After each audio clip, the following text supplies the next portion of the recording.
I get that question a lot. I get people asking, you've been in the gospel music industry for over 20 years. How have you lasted?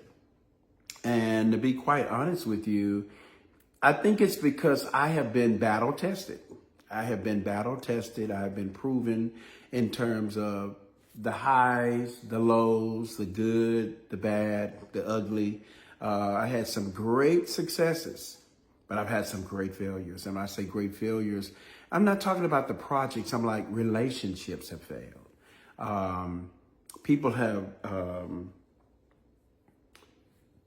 have put out narratives, disparaged my character, defamed my character.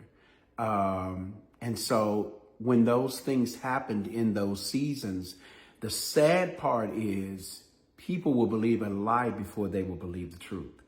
And so you have a harder time with people when they hear something, rather than them call you and ask you their side of the story.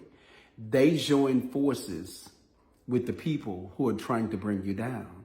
And the thing that just kept coming to me, and one of the things my mom would always say is, may the good you've done speak for you, son. Just keep going. And so I had to keep going. I could not stop because, number one, God had entrusted me, had called me, appointed me, anointed me to do what I was doing.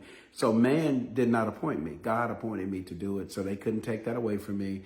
But I also had my family. I had at the time my wife, my daughter. People looked up to me. And so I was not getting ready to allow all that my forefathers and folks had prayed for and prophesied over me to do because of this one thing. And I think that the thing that really kept me standing in that moment is I came into this industry with a foundation in ministry. And when I said foundation in ministry, not just singing on a praise team, not directing a choir, anything like that. I understood spiritual warfare.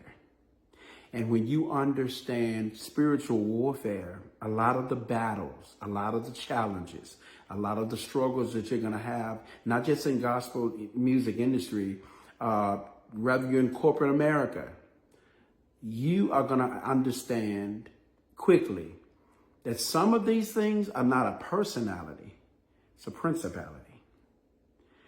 And when it's a principality, you cannot retaliate in the natural.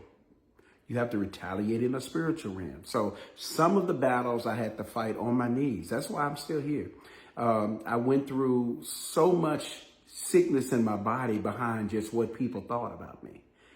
You'll see the pictures of me to where I was seriously ill, even to the point of leaving.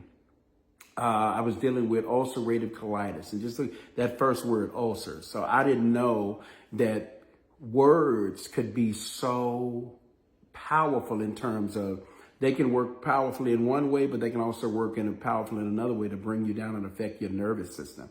And so I went through all of that. I went through that. The loss of my mother, who was really my rock, and the one who really was responsible probably in a great way of me doing what I was doing. All of those things went away. So I went through three Ds. I tell people this all the time in the book that's going to come out, which was the death of my marriage, the death of my mother, and then ultimately it started to be the death of my ministry. But God vindicated me because I learned how to tap into a source through my prayer and just being surrounded by the right people. So I would say to anybody, the reason I'm still here is because God just, when people thought that they had buried me, they actually did not realize I was a seed that had been planted. So my comeback was very strong because God had invested so much in me, and he just was not going to let the enemy take me out. I think that's why I'm still here.